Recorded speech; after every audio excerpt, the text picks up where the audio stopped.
San Lucas. Papuri sa iyo, Panginoon.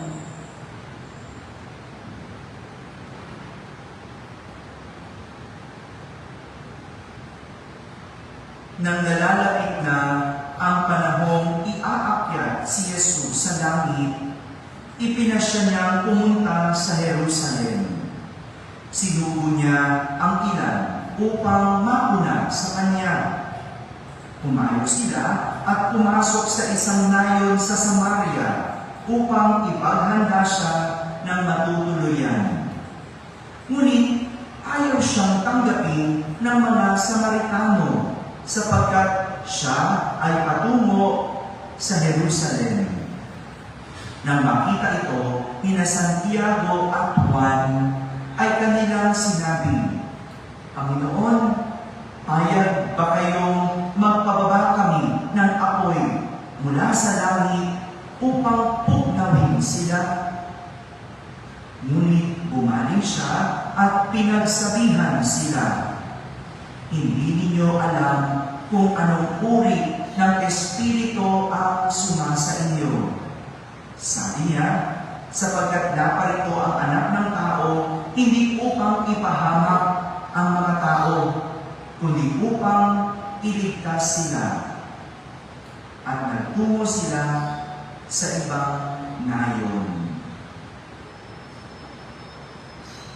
Mga kapatid, ang mabuting balita ng Panginoon. Pinupuri ka namin, Panginoong Jesucristo. Umupo ang lahat at makinig sa umiyak. Magandang umaga po sa inyong lahat. Magandang umaga sa mga nasa barangay, sa mga nasa tahanan na nagsisimbabayan online at sa lahat ng nasa abroad. Sama kayo sa ang banal na pagdiriwang dito sa ating parokya. Sa galit, lumalabas ang tunay na ugali. Sa galit, lumalabas ang tunay na ugali. Ito ang naipakita ng mga alagad ni Jesus sa mga taga-Samaria na ayaw tumanggap sa kanila. Ayaw tumanggap kay Jesus. Pinauna kasi ni Jesus ang kanyang mga alagad para ipadala sila para may maghanda ng kanyang matutuluyan. Ngunit pagdating sa Samaria, hindi sila tinanggap dahil si Jesus ay tutungo sa Jerusalem.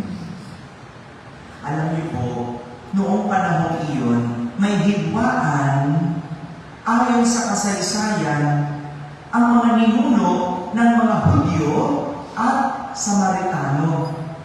Si Jesus, Hudyo. At galit ang mga Samaritano. Meron na talaga silang hidwaan pa. No? Simula pa ng kanilang mga ninuno. Kaya naman, iniiwasa nila ang isa't isa. Para kay Jesus, wala siyang problema sa mga Samaritano. Kaya pa nga niyang pumunta doon eh. Pupunta pa nga siya sa Samaria eh. Di ba? Di ba pag may kagalit ka sa barangay na ito, ayaw dumaan. Di ba? Nang umikot ka, huwag ka lang dumaan sa barangay na yun. Di ba? Ganun ba kayo? Di ba? Yung makita mo pala yung barangay, kumukulo na yung dugo mo. Di ba gano'n? Pero si Jesus, wala siyang problema sa mga taga-Samaria. Gusto pa nga niyang manatili doon, tumuloy doon. Kasi wala siyang galit ni anuman. Ngunit, itong mga Samaritano ang may problema. Kaya nga, hindi nila tinanggap at pinatuloy si Jesus sa kanilang lugar. Tignan mo, hindi naman talaga sila ang may away ni Jesus. Sino may away? Yung mga ninuno. Di ba? Ganyan tayo, di ba? Hindi mo naman kaaway, pero porque kaaway ng asawa mo, kaaway mo na din. Ganyan ba kayo? Ha? Hindi nyo naman away ng inyong mga ninuno. Hanggang ngayon, galit ka pa din. Di ba nga? Kinamatayan na. Bit-bit pa nangyayari ng galit? Bakit ganun? Ba't kaya ganoon? Kung sa totoo lang, mahirap ang may kagalit o kaaway. Pero ang mas mahirap, yung nagagalit ka o inaaway mo ang isang tao, pero yung inaaway mo o kinagagalitan mo, wala namang problema sa iyo. Yun ang mas mahirap. Yung galit na galit ka doon sa tao, di ba? Pero yung tao kinagagalitan mo, walang kaalam-alam. Sinong kawawa? Sinong nahihirapan? Sinong nagbibitbit ng galit? At ang masakit pa nito, ikaw yung patuloy na gumagawa ng masama sa iyong hindi maayos na pagkakaunawa. Ikaw yung may daladala. Yung kagalit na sinasabi mo, walang kaalam-alam. Yung hindi mo pinapansin, walang kamuwang-muwang. Katulad na lang ng mga Samaritano, sa galit nila sa mga Hudyo, pati si Jesus, damay. Kaya ang masama, hindi nila pinatuloy si Jesus. Dahil dyan, nakagawa sila ng masama. Di ba gano'n? Kapag may gagaling ka, hindi ka bukas para sa taong iyon. Nagsasara ka. Sinasara mo yung sarili. Pinatalikuran mo. Kaya nga, gano'n na lang ang galit ng mga alagad ni Jesus dahil hindi sila tinanggap. Tingnan mo na. Galit sa galit. Galit yung mga Samaritano. Magalit din yung mga alagad ni Jesus. Kaya anong gusto nila? Paulanan sila ng apoy. Ngunit kinagalitan sila ng Jesus. Pinagsabihan sila dahil malinaw kay Jesus ang mabuting ugali na dapat ipakita.